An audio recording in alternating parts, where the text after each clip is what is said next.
Hello प्यारे बच्चों। तो कैसे हैं आप सब। तो प्यारे बच्चों, आज की इस वीडियो में हम डिस्कस करेंगे क्लास 9th का आपका हिंदी का जो सब्जेक्ट है बच्चों, इसी की क्षितिज वाली किताब के चैप्टर नंबर 3 उपभोक्तावाद की संस्कृति, इसके मोस्ट इंपॉर्टेंट क्वेश्चन आंसर्स के बारे में। जी हाँ प्यारे बच्चों, और जो भी क्वेश्चन इस वीडियो में हम डिस्कस करने वाले हैं वो सारे के सारे क्वेश्चंस मोस्ट इंपॉर्टेंट, सिलेक्टेड और रिपीटेड क्वेश्चन है बच्चों, जो कि पिछले 10 साल के प्रीवियस ईयर के एग्जाम से पूछे जा चुके हैं। पिछले 10 साल के पेपरों से क्वेश्चंस लिए हैं।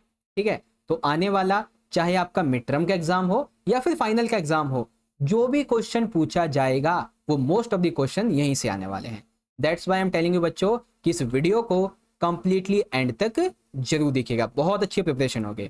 ठीक है, और हाँ, यहाँ पर आई बटन में आपको एक प्लेलिस्ट मिलेगी जिसमें आपके हिंदी के ऑल चैप्टर्स की वीडियोस मिल जाएंगी इंपॉर्टेंट क्वेश्चंस की, तो आप उनको जरूर से देख लीजिएगा।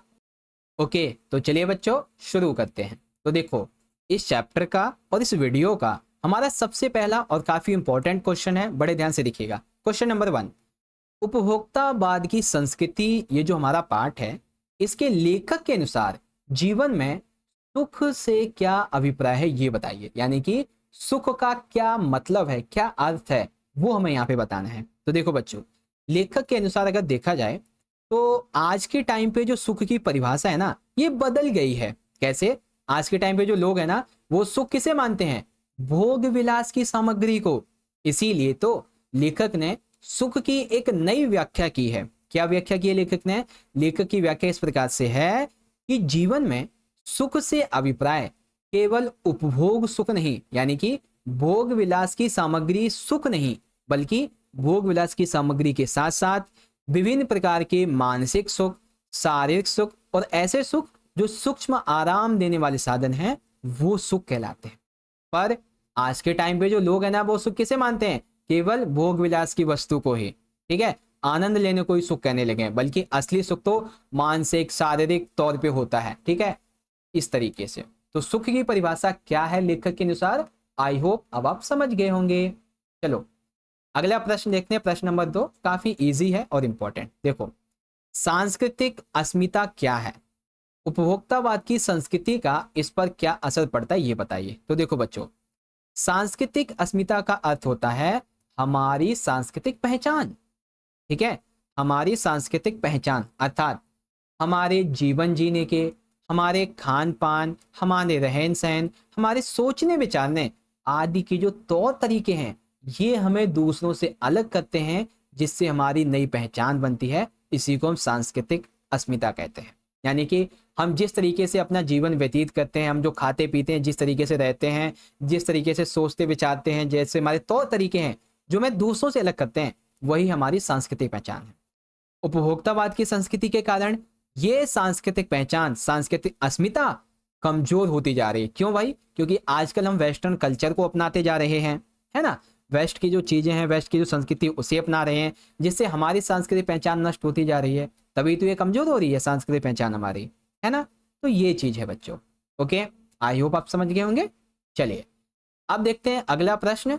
प्रश्न नंबर 3 काफी अच्छा प्रश्न है, बहुत इंपॉर्टेंट है। क्वेश्चन नंबर 3, गांधी जी ने उपभोक्तावाद की संस्कृति को हमारे समाज के लिए चुनौती क्यों कहा है? यानी कि गांधी जी कहते हैं हमारे समाज के लिए आज की सबसे बड़ी चुनौती है उपभोक्तावाद की संस्कृति। ऐसा क्यों? तो देखो, गांधी जी ने उपभोक्तावाद की संस्कृति को समाज के लिए सबसे बड़ी चुनौती इसलिए कहा है क्योंकि क्योंकि यह व्यक्ति और समाज के नैतिक और सामाजिक मूल्यों को कमजोर करती है। अब ये भाई कैसे करती है? तो बड़े ध्यान से समझिएगा। देखो, उपभोक्तावाद लोगों को लगातार भौतिक वस्तुओं की ओर आकर्षित करती है। जैसे कि आज के टाइम पे जो एडवर्टीजमेंट होते हैं, विज्ञापन होते हैं, इनके माध्यम से हम भौतिक वस्तुओं की ओर ज्यादा आकर्षित हो जाते हैं। हमने कोई ऐड देखा, ठीक है, हमें वो अट्रैक्टिव लगा, हमने वो खरीद लिया, हम आकर्षित हो गए। ठीक है ना। तो अब इससे क्या होता है, हम जैसे पहले सादगी भरा जीवन जीते थे ना, आत्मनिर्भर वाला जीवन जीते थे, अब वो कमजोर होता चला जा रहा है। ठीक है, आगे जब समाज भौतिक सुखों को अधिकता की ओर बढ़ेगा तो आत्मसंतोष की भावना कम होती है और लोगों में निरंतर अधिक प्राप्त करने की प्रवृत्ति बढ़ जाती है। अब देखो, समाज में भौतिक सुख का मतलब क्या हो गया? अच्छे से अच्छे कपड़े, नई फैशन को फॉलो करना, वेस्ट के कल्चर को अपनाना, नई नई चीजों को लाना। जब हम ये सब करेंगे ना तो हमारे अंदर आत्मसंतोष कम होगा, है ना, हम संतुष्ट ही नहीं होंगे, हमें और ज्यादा पाने की प्रवृत्ति हमारे अंदर बढ़ जाएगी। इससे क्या होगा? सामाजिक असमानता फैलेगी, भौतिकवाद को बढ़ावा मिलेगा, जो कि गांधी जी की सादगी और समानता के विचारधारा के खिलाफ। गांधी जी ने इसीलिए सामाजिक और नैतिक स्वास्थ्य के लिए इसे खतरा माना है, क्योंकि ये उपभोक्तावाद की संस्कृति व्यक्तियों के नैतिक मूल्यों से दूर उन्हें कर देता है, समाज में नैतिक और सामाजिक ढांचे को भी कमजोर करता है। ठीक है, तो इस तरीके से गांधी जी के अनुसार ये हमारे लिए कैसे चुनौती है, आई होप अब आपको समझ में आ गया होगा। ठीक है, चलिए अब देखते हैं अगला प्रश्न। प्रश्न नंबर 4 काफी अच्छा और इंपॉर्टेंट प्रश्न है। ठीक है, देखिए, लेखक ने उपभोक्तावाद की संस्कृति को, ठीक है, हमारे समाज के लिए चुनौती क्यों कहा है? एक तो गांधी जी के विचार थे जो अभी हमने पढ़े, अब हम पढ़ेंगे लेखक के विचार क्या हैं कि उपभोक्तावाद की संस्कृति समाज के लिए चुनौती है।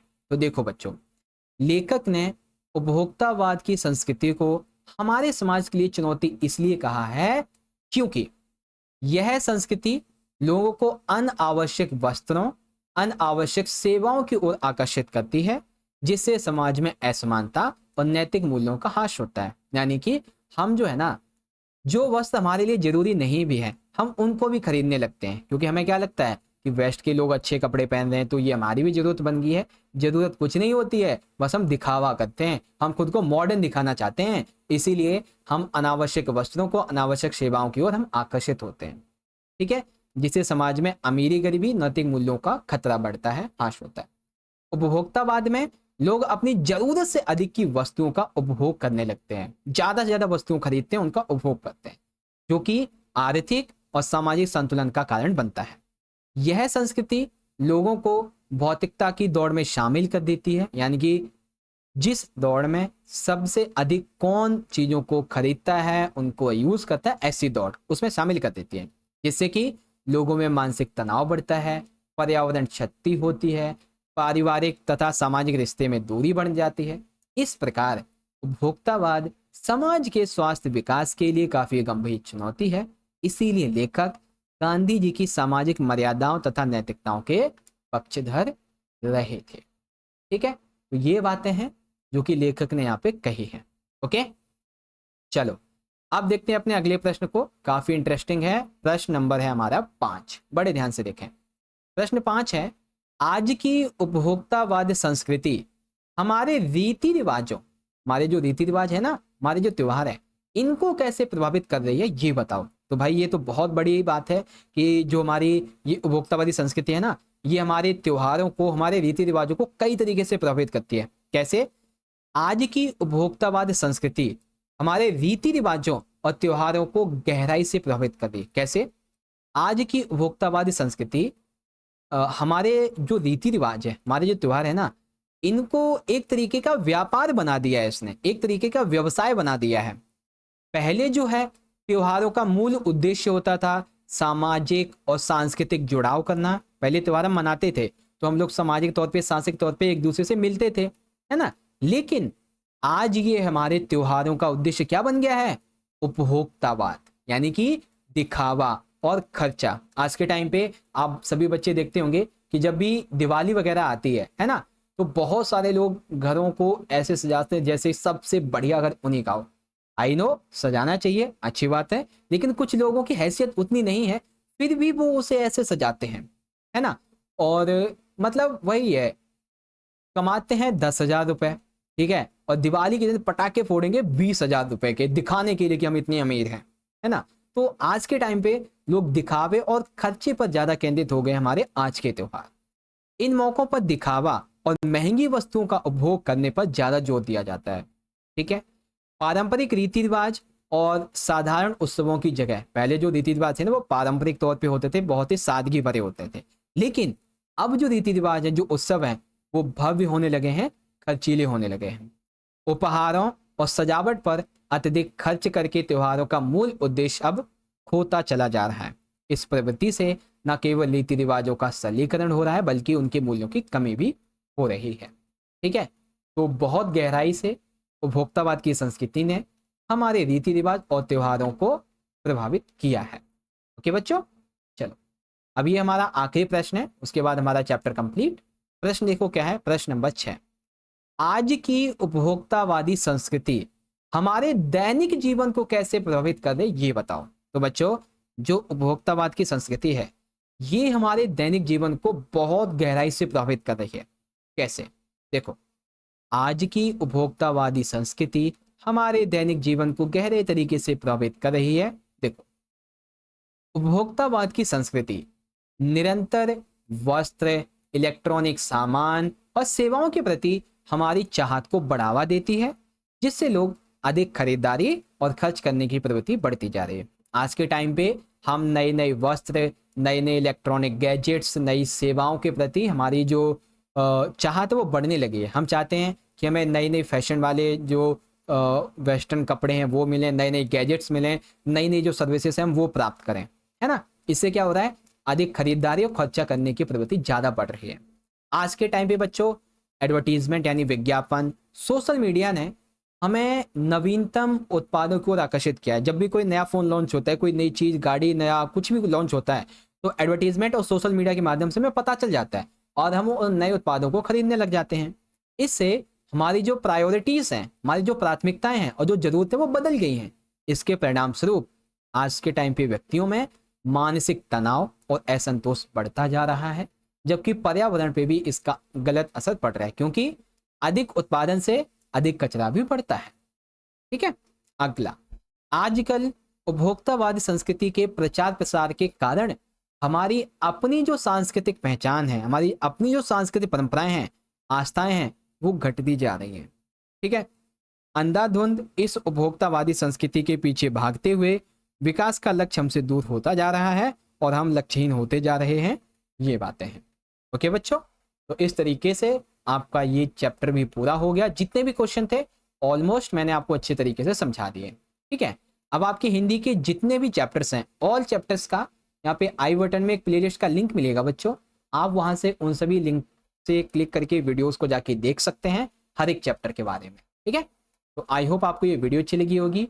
वीडियो अच्छी लगी है बच्चों तो जल्दी से जल्दी इस वीडियो को एक प्यारा सा लाइक जरूर करें, अपने सभी दोस्तों में ज़्यादा से ज़्यादा शेयर कीजिएगा। और अगर आपका कोई क्वेरी, क्वेश्चन, डाउट है तो ये रही मेरी इंस्टाग्राम की आईडी, फॉलो करके मैसेज कर लेना।